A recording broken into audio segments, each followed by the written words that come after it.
Vamos falar agora sobre a prescrição retroativa. A prescrição retroativa, ela é muito específica, tem previsão legal no artigo 110, parágrafo 1º do Código Penal, e ela, em si, para entender bem, é necessário distinguir uma pretensão da outra, a pretensão punitiva estatal da executória. A pretensão punitiva é justamente o Estado ainda formando a convicção sobre o réu, sobre a conduta do réu.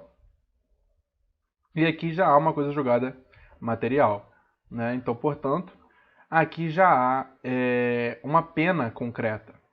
Por exemplo, no trânsito em julgado, você já tem aí, vamos supor que no trânsito em julgado uma sentença condenatória, você já tem a pena aplicada definitiva. Beleza.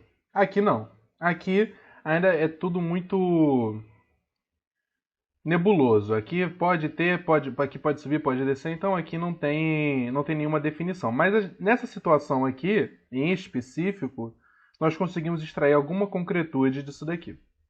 Então vamos lá. Bom, feita essa consideração, né, a gente sabe que tanto em uma quanto em outra tem o prazo, os prazos do artigo 109 do Código Penal. A diferença é que aqui já tem uma pena concreta, definitiva, né? E aqui não. Bom, então vamos continuar. O objetivo principal dessa prescrição retroativa é você encontrar a prescrição dentro do processo, né? Porque apesar da pena máxima ser muito alta ou algo do gênero, a gente aqui vai se basear mais na pena aplicada, né? Então, dentro da prescrição retroativa, a gente vai só falar sobre a pena aplicada e não sobre o máximo da pena, como é o de costume antes do oferecimento da denúncia. Então, vamos lá. Bom, tudo começa com o recebimento da denúncia, né, como de costume, e a data do recebimento da denúncia vai ser fundamental para a gente conseguir entender todo o marco temporal da história.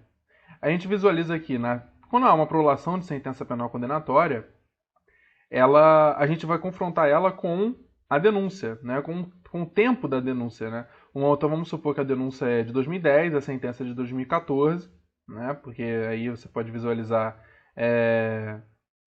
tentativa de oitiva de testemunhas que não aparecem, carta precatória, bom, expedição de ofício que atrasa muito o processo, toda essa situação, né, dentre outras, né, dentre muitas outras, você visualiza aí facilmente um recebimento da denúncia e uma sentença aí levar uma margem de 4 anos, né? Bom, a título de exemplo. A gente vê aqui que nessa sentença ela tem que ser uma sentença condenatória, né? Absolutória a gente não visualiza aí nenhuma pena concreta, nenhuma pena aplicada, né?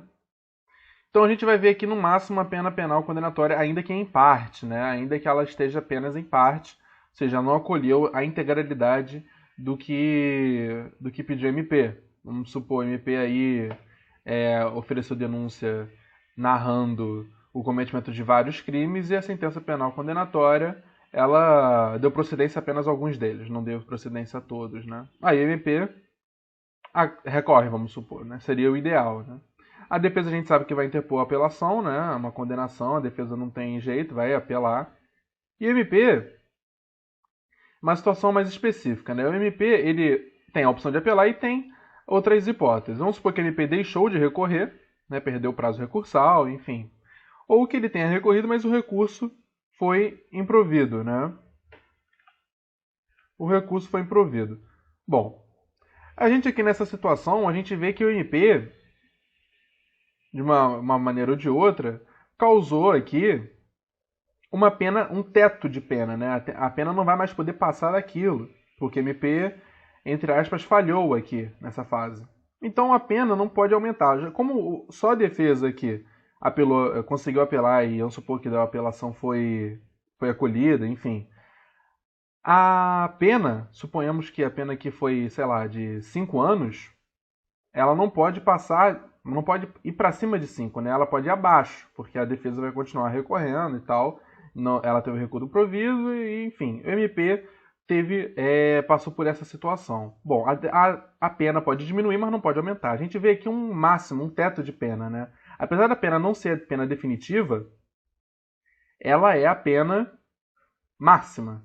Bom, já desfaz um pouquinho os contornos nebulosos que a gente vê aqui nessa fase do processo, né? Diferente da fase executória, que a gente, como eu mostrei antes, tem a pena concreta definitiva, aqui a gente não tem, mas a gente consegue ter aqui uma previsão máxima, né? Já é suficiente para fazer algum cálculo, né? Então vamos lá.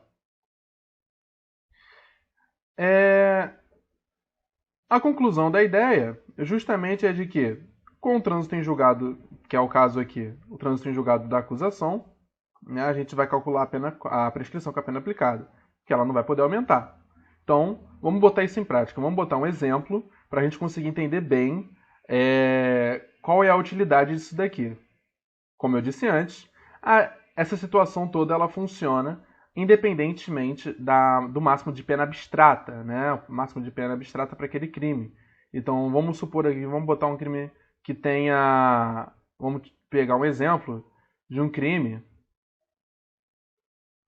que tenha a pena máxima alta, porém a pena mínima baixa, que dá para ver bem a utilidade disso daí, né, da prescrição retroativa. Bom, vamos lá. O Ministério Público investigou e ofereceu denúncia que foi recebida no dia 1º de janeiro de 2010, né, do crime de corrupção passiva. Vamos ver aqui.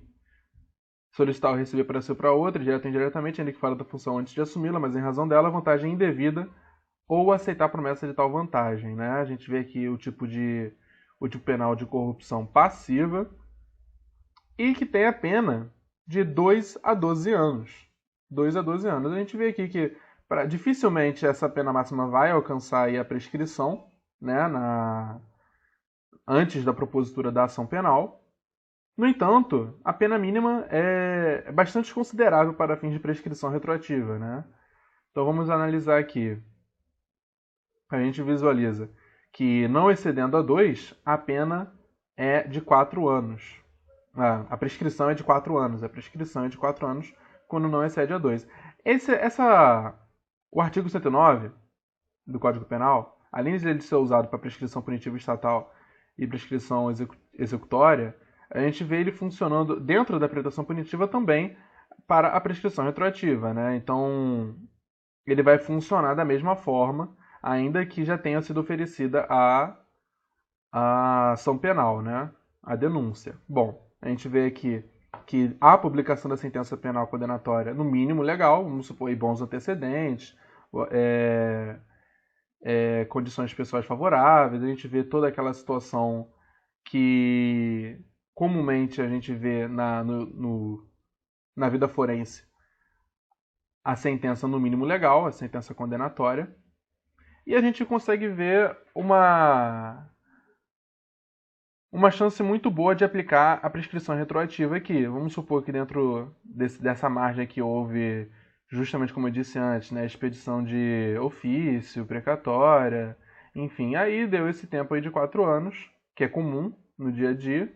A gente pode visualizar então que dessa sentença penal condenatória teve o recurso defensivo, né, porque não tem opção, vai intimar a defesa vai recorrer. E o Ministério Público, né? Intimado o Ministério Público, ele tem o seu recurso improvido, vamos supor, né? Ele recorre, não é que ele tenha perdido o prazo, né? Que comumente a gente aí vê nas explicações o Ministério Público perdendo prazo. Mas vamos supor que o Ministério Público ele tenha tido o recurso improvido, que está escrito lá no artigo 110, parágrafo 1º, né, como uma das hipóteses de cabimento da prescrição retroativa. Ele tem o recurso improvido. Operou-se, portanto, o trânsito em julgado à acusação, né, mas não à defesa, então a defesa continua no seu pleito aí, né? Mas o teto foi alcançado, né? O teto foi alcançado, não pode a pena passar daquilo, a pena pode ir para baixo, mas não vai poder ir para cima. A gente vai calcular então aqui a data, né? Porque essa aqui é a pena, então a gente já tem a pena máxima. A gente vai calcular então a data do recebimento da denúncia com a publicação da sentença, né? Então a gente vai ver aqui que o recebimento da denúncia foi dia 1º de janeiro de 2010 e a publicação de sentença foi no dia 1º de fevereiro de 2014. Bom, a gente consegue visualizar aqui que passou-se o prazo de 4 anos. Passou-se o prazo de 4 anos. O lapso temporal superior a 4 anos, ou seja, prescreveu. Essa ação penal que fala sobre em que tem réu respondendo sobre o crime de corrupção passiva, essa ação penal prescreveu, por quê? Por causa da distinção, né, temporal da sentença condenatória com o recebimento da denúncia. E, portanto, a defesa, em sede de habeas corpus, né, obviamente vai poder impetrar em um habeas corpus, a defesa vai arguir a prescrição retroativa em favor do réu, pelas razões que eu disse, justamente tendo em vista o fato do recurso ter sido improvido e o distanciamento do recebimento da denúncia com a aprovação da sentença. Bom, essa foi a aula de hoje, né? Espero ter ajudado, porque isso aqui pode ser muito confuso na primeira vista.